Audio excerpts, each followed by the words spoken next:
الحمد لله وحده والصلاة والسلام على من لا نبي بعده اما بعد فاعوذ بالله من الشیطان الرجیم بسم اللہ الرحمن الرحیم۔ آج کے اس درس میں ہم سحری اور اس کے ضروری احکام اور افطار اور اس کے آداب اور احکام ذکر کریں گے۔ تو روزے کی ابتدا طلوع صبح صادق سے ہوتی ہے اور اختتام غروب آفتاب پر۔ اس لیے شریعت نے یہ سہولت رکھی ہے کہ روزہ دار صبح ہونے سے پہلے سحری کھا لے تاکہ روزے میں قوت بحال رہے۔ مختلف حدیثوں میں آپ نے اس کی ترغیب دی ہے۔ ایک حدیث میں ہے کہ آپ صلی اللہ علیہ وسلم نے فرمایا، سحری کھاؤ، سحری میں برکت ہے۔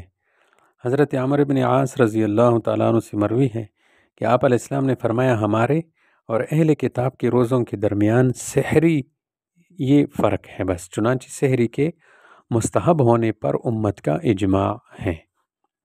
اور سحری اتنی تاخیر سے کھانا مستحب ہے کہ صبح ہو جانے کا شک نہ ہو، رات کا بقا مشکوک نہ ہو جائے۔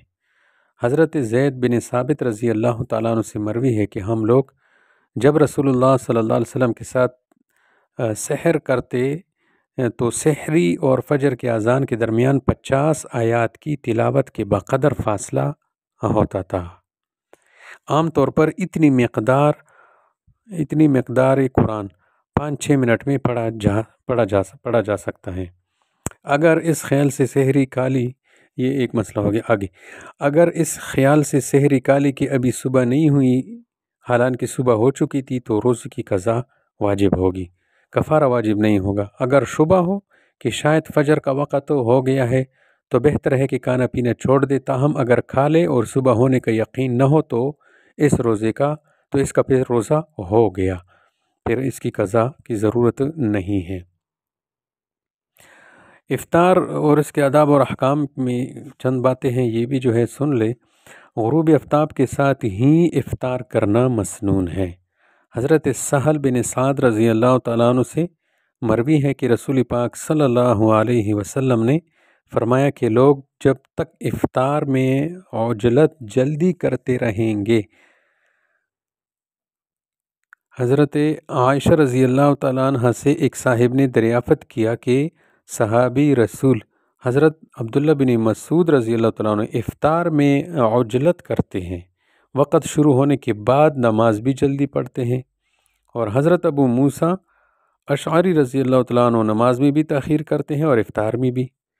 تو آپ علیہ السلام نے فرمایا کہ عبداللہ بن مسعود کا طریقہ، آپ رضی اللہ تعالیٰ عنہ نے فرمایا حضرت عائشہ صدیقہ رضی اللہ تعالیٰ عنہ کہ حضرت عبداللہ بن مسعود رضی اللہ تعالیٰ عنہ کا طریقہ حضور علیہ السلام کے طریقے پر ہے۔ سحر میں تاخیر اور افطار میں عجلت اس لیے بہتر ہے کہ اس میں اللہ کے سامنے اپنے عجز اور بندگی اور ضعف اور ناتوانی کا اظہار ہے کہ ہم ایک پل بھی اللہ کی دی ہوئی نعمت سے مستغنی نہیں ہو سکتے۔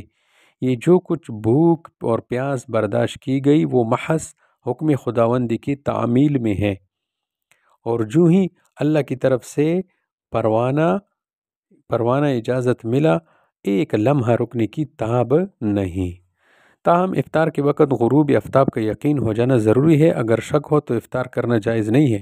اگر اس یقین کے ساتھ افطار کر لیے کہ آفتاب ڈوب چکا ہے مگر بات کو معلوم ہوا کہ اس کی غلط فہمی تھی تو صرف اس کی قضا واجب ہوگی، اور اگر گمان تھا کہ آفتاب نہیں ڈوبا پھر بھی افطار کر لیے تو پھر تو کفارہ بھی واجب ہو جائے گا۔ تو باہر کے افطار میں عجلت اور سحری میں تاخیر یہ کیا ہے؟ یہ مستحب ہے، سنت ہے، اس میں بڑا خیر بتایا گیا ہے۔ اب افطار کی کچھ مسنون اور مستحب باتیں وہ بھی عرض کرتے ہیں۔ تو بہتر ہے کہ کھجور سے افطار کریں، کھجور میسر نہ ہو تو پانی سے۔ حضرت انس رضی اللہ تعالیٰ عنہ راوی ہے کہ آپ علیہ السلام نے فرمایا جس کو کھجور میسر ہو اس کو کھجور سے افطار کرنا چاہیے، کھجور نہ ہو تو پانی سے افطار کر لے کہ پانی پاک ہے۔ ایک اور روایت امام ترمذی نے ذکر کی ہے کہ سرما کھجور سے، اور گرمی میں پانی سے افطار کرنے کا معمول مبارک تھا آپ علیہ السلام کے، یعنی سردی میں جو ہے کھجور سے اور گرمی میں پانی سے۔ اچھا، تاہم انہی سے افطار ضروری نہیں ہے، حسب موقع کسی اور چیز سے بھی افطار کیا جا سکتا ہے۔ چنانچہ عبداللہ بن اوفا رضی اللہ تعالیٰ عنہ سے روایت ہے کہ ہم نبی علیہ السلام کے ساتھ ایک سفر میں تھے، آپ علیہ السلام روزے سے تھے۔ جب سورج غروب ہوا تو آپ علیہ السلام نے پانی میں ستو گھولنے کا حکم فرمایا تاکہ افطار کر سکے۔ تو جس چیز سے بھی میسر ہو تو افطار کر لے، اگر مثلا اچھی بات تو یہ ہے کہ کھجور ہو، پانی ہو، اس کے بعد پھر جو چیز بھی ہو۔ آگے دعا ہے۔ افطار کرتے وقت جو ہے جو دعائیں ہیں وہ منقول ہے مختلف، وہ پڑھنی چاہیے۔ بعض روایتوں میں یہ دعا منقول ہے، اللہم لک صمت وعلی رزقک افطرت، کہ میں الہی میں نے آپ ہی کے لیے روزہ رکھا، آپ ہی کے رزق پر افطار کیا۔ اس لیے بہتر ہے کہ اس دعا کو پڑھ لیں، یا اس کے علاوہ جو دعائیں ہیں وہ یاد ہو وہ پڑھ لیں، جو بھی ہو۔ اس کے علاوہ بھی جو دعائیں مناسب ہیں افطار کے وقت وہ بھی کر لے، کیونکہ یہ قبولیت کا وقت ہوتا ہے۔ حضرت عبداللہ بن عمر رضی اللہ تعالیٰ عنہ سے مروی ہے کہ روزہ دار کو افطار کے وقت ایک ایسی دعا کا حق دیا جاتا ہے جو رد نہیں کی جاتی، یعنی اس کی دعا قبول ہوتی ہے۔ تو یہ تو افطاری کے آداب کے متعلق ہو گئی، تو روزے کی بھی آداب جو ہے وہ بھی ہمارے سامنے ہوں۔ روزے کے آداب میں سے زبان کی حفاظت بھی ہے۔